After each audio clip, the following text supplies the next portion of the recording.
you dominate in the truck series, very successful. Help me understand how the conversation starts about you getting in a Cup car. Are you when you first go to drive for Richard? Did they ever mention Cup? Did they ever mention like, okay, so they're starting the truck series. You're our driver. We just need to get this series off the ground. You're going to drive this truck. We think you're the right guy.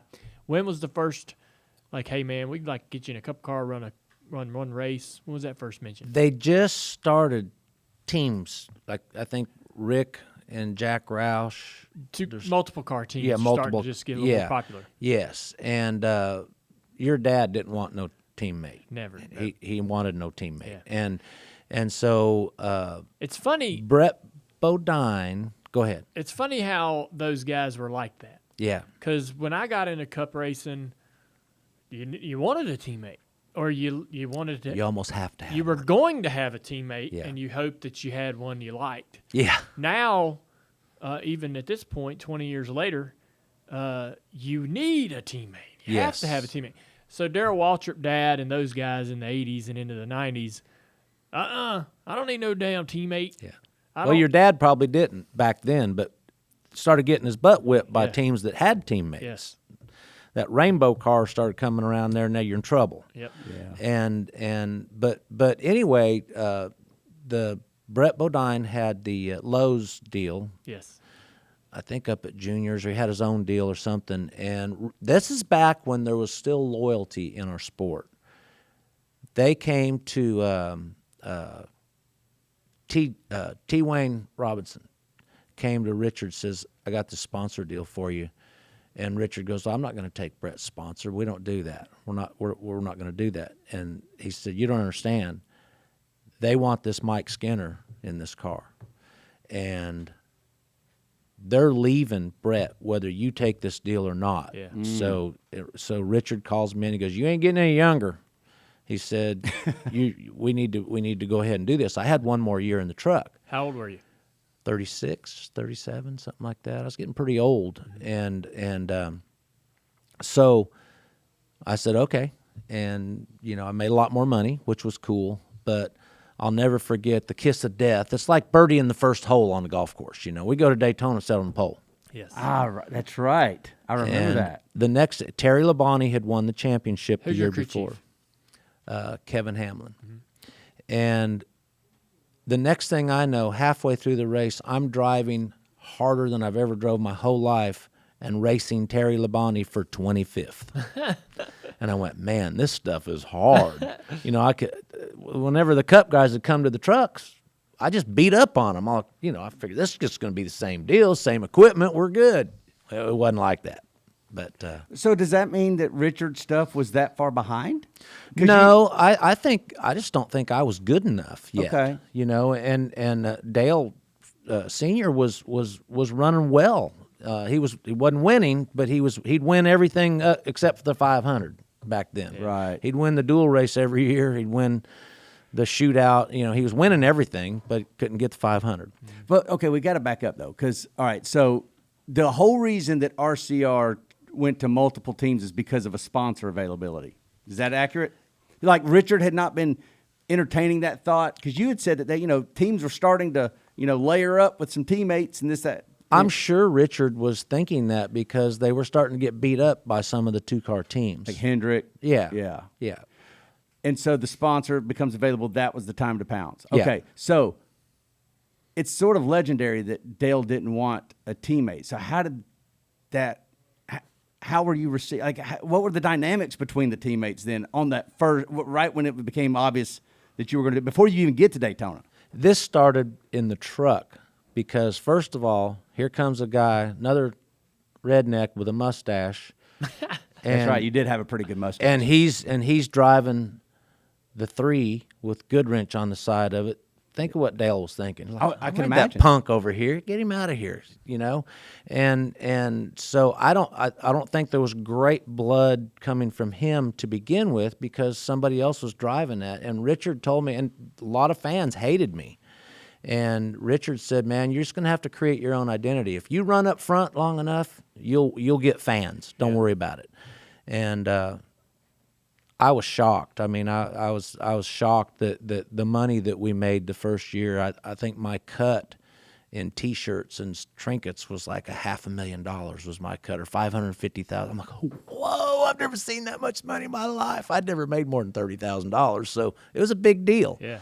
And but speeding back up to the Cup thing, was Senior. He just never wanted a teammate, and he refused to work with me. And on the track, I got lucky if I'd get behind him, but until there was just a tiny little gap, because they'd see him coming, they'd get the hell out of the way, and then they'd slam the door on me.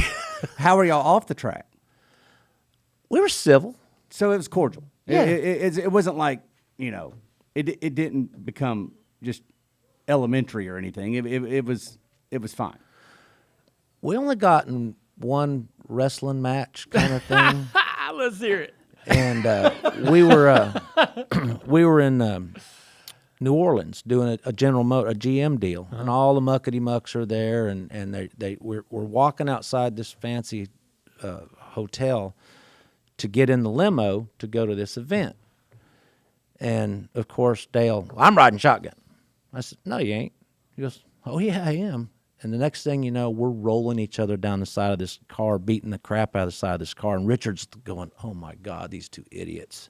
Y'all are literally wrestling each other for to ride shotgun? We're freaking going for it.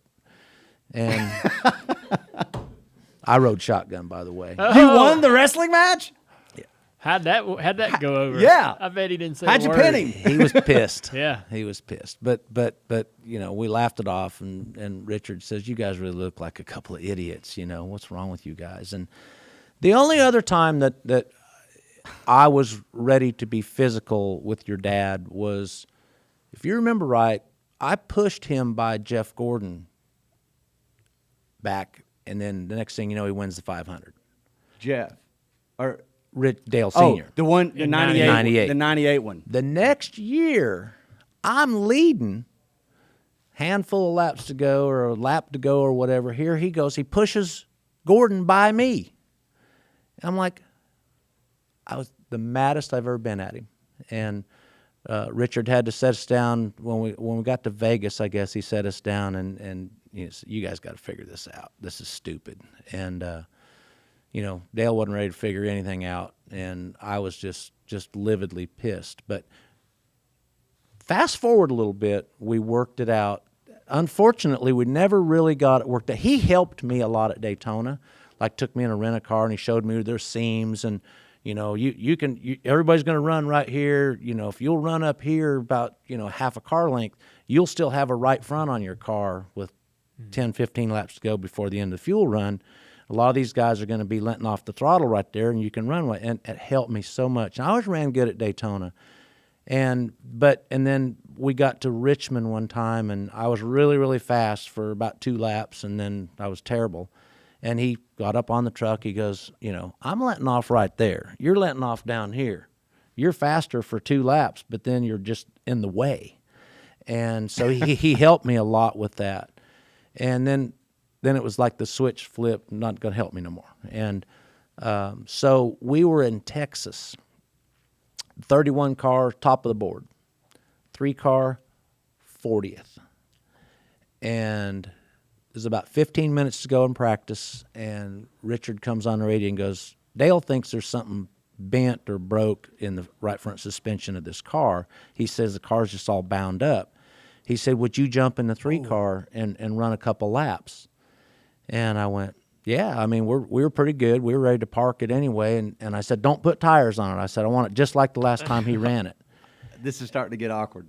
Yeah. Well, no, it was the best thing that ever happened in our relationship. Okay, all right. And so I jump in the car, third. I knew it. I just knew that was where this was going. And when I pull back there, he's there. He and Rusty Wallace is standing there at the window when the window net come down. He goes, well, you sure made me look like an asshole. And I said, well, you are. I said, but you got like 10 minutes or 5 minutes left to practice. Let's talk about why that was like that. And I walked him how I came to the green flag and walked him what we did and some line-off points. He jumped back in the car with 3 minutes to go, picked up a half a second. So that put him within 0.2 of me. I ran 0.7 of a second faster than he was, which is a long time in the Cup Series. And that was the turning point. And I think, and then unfortunately we lost him a year later, but or that next year, and so that was a turning point where I think he finally went, okay, this teammate stuff can work if you use it right. I'm still going to dump him if I have to, which was okay. It was big. Can I just? Our relationship got a lot better after that.